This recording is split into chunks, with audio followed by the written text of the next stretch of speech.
Hi friends, I'd like to offer a tutorial. This is a crow pose from tripod, which could also lead into several other arm balances, which I'll show a few options for. So you want to make sure you're warmed up for this, and please don't hurt yourself. This is not for all bodies. It's for able bodies and people a little bit more in their practice. So only do what feels right. You could probably take it to your level, but please don't hurt yourself. So setting up tripod, you may want to have a little padding under your head. So you could roll up the front of your mat a little bit for a little extra padding.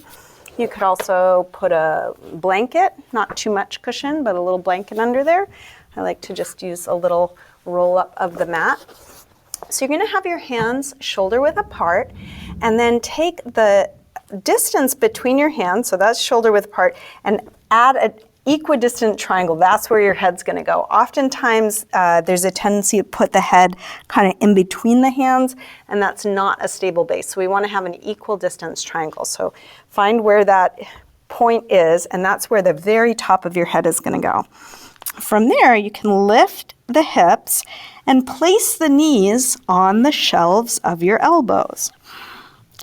Now from here, we're just going to lift the head off the floor, which is a little easier said than done, but try and weight out of the head.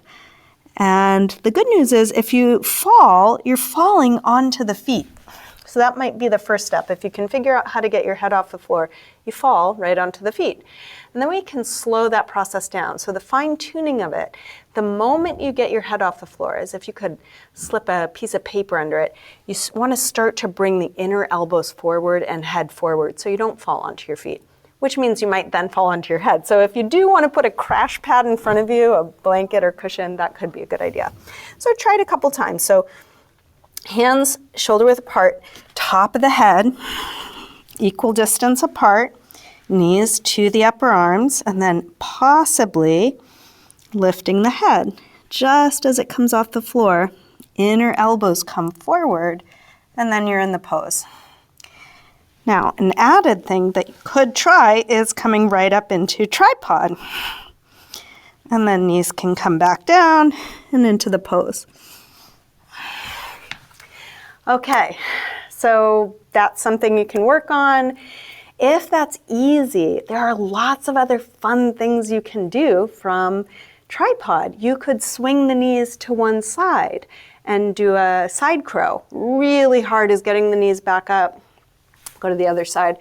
I may or may not be able to demonstrate this, but I definitely can't talk while doing it, so I'll possibly give it a go. We'll see how.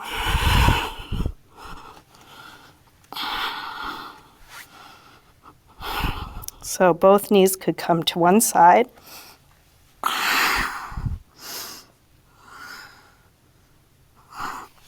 Woo. Back up. Try the other.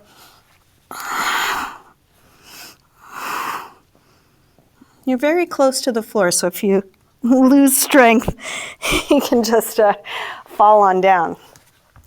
One of the things I love to try from this is if you are able to come into lotus upside down, you can try a lotus crow, which I find it easier to come from there than from the floor, which is another option.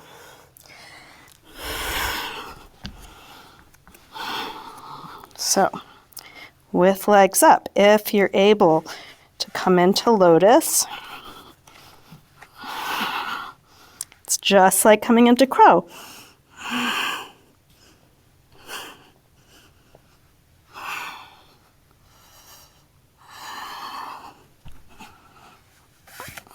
Now, one last thing, please don't hurt yourself, is falling like timber. So you lift your head as your feet fall to the floor, and give the wrists a little rub, a little circle, maybe a stand hand after that. Just some fun things to play with. If you're safe about it, it can be fun to work on these things. So enjoy.